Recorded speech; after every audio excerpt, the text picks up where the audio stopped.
Center, where you're going back to San Antonio to see how the Spurs tied this series against the Thunder 2-2. Now, after that disappointment, I'm going to need Wemby to do more. Game 1, he had 41-24, they won. Game 2, 21-26. It's not enough. And I can say that as Lord Supreme of all big men. Lord Supreme.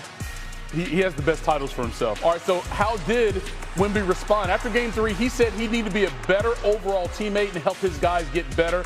Well, it started there on the defensive end with that big block, and then how about that move?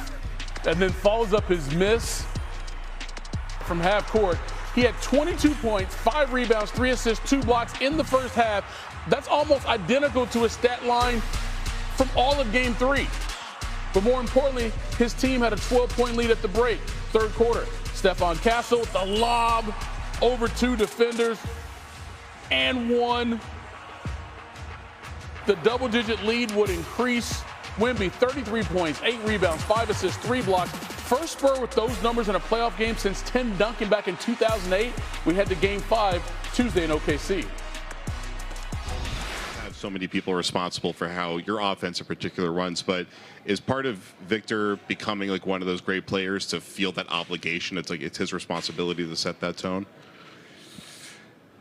You know, I think a lot of people would say that, and regardless of that, I think that's what he wants. I think he wants that responsibility and to be in the lead there, and he's built for it. When you get into these series, we spoke pregame about the chess match, and you can get into a little bit of a whirlwind in terms of, do I adjust and counter, or do I just want to do it better? And both answers are right when you talk about them in a meeting room. And those guys have done a great job of executing a little bit of both. And I thought tonight was probably their best performance, maybe of the year, because of the circumstances of just being better at a lot of things. All right, for some more perspective on the Spurs win here in Game 4, bringing in Stephen A. Smith. And, Steve, it felt like San Antonio lost that home court advantage they stole in Game 1 as fast as they got it with their Game 3 loss at home. But what type of statement did they make to come back and even this series tonight? Honestly speaking, I don't think they made much of a statement. One team came to play, the other team did not. When you look at Oklahoma City, you know, you got to give San Antonio credit from the standpoint that they recognized the urgency of the moment, and they were led by Victor Wembanyama, who dropped about 33, and he obviously was a force. But there's not many nights that you're going to see the Oklahoma City Thunder shooting about 15% from three-point range and about 30% from the field. And a lot often, they had some open shots, and they just weren't making them. They were flat all night.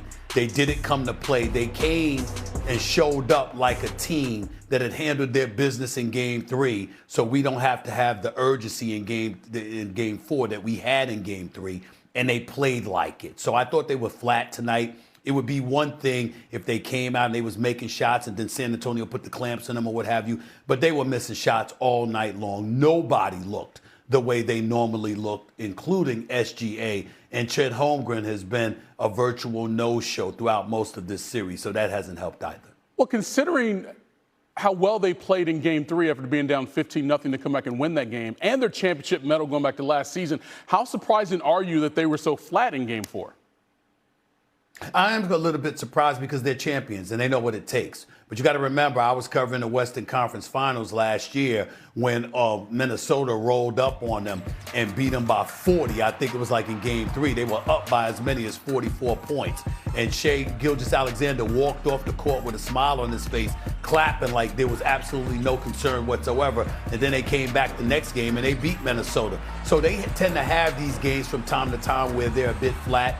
There's no denying that. But you did expect them, considering how tough they know San Antonio to be, considering the fact that they had San Antonio on its heels after winning Game 3. You didn't expect them to come out and be as flat as they were, but they just were. It just happened. All right, so now it's a 3-game series. Wemby goes for 30-plus in Game 4. Now they got to go on the road to try to get home court advantage back. What are you expecting from him in that game, considering what he did here in Game 4? Well, I think it's going to be a physical matchup in Game 5. There's an urgency at the moment. Oklahoma City does not want to go back to San Antonio down 3-2-5, Game 5. You don't want to say it's a must-win because you saw them win Game 3, and they are the reigning defending champions. But nevertheless, it's going to be an important game. You don't want to go back to San Antonio down 3-2. in my opinion. And so if you're the Oklahoma City Thunder, you've got to be ready. Hartenstein is going to play a pivotal role because the physicality that he's going to try to throw in Wemby's direction is something that he's gotten away with in a couple of wins this season in this playoff series, and maybe he'll be able to get away with it again in Game 5. If you're San Antonio, you've got to offset that. In my opinion, one of the things they might want to consider to do is making sure you consistently have a big out there with Wembanyama, get him off the 5, not subjecting him to the level of physicality that you know they're going to throw in his direction. Have somebody else as a big body to preoccupy some space on the front line and use Wemby as a 4 or dare I say even a 3 since he's got that skill set. I think those are the kind of things that will facilitate a level of success. They got to take that into consideration, but we'll see what they ultimately do. In the end, however, San Antonio has regained some momentum because they go to Oklahoma City knowing if they're able to win Game 5, then you've got a big-time problem because then Oklahoma City would have to go back to San Antonio down 3-2 instead of up 3-2, and that's going to really put them on their heels. So Game 5 is definitely pivotal for both teams, but in my opinion. New on SportsCenter, Shai Gilgeous-Alexander after the Thunder lose Game 4 in San Antonio.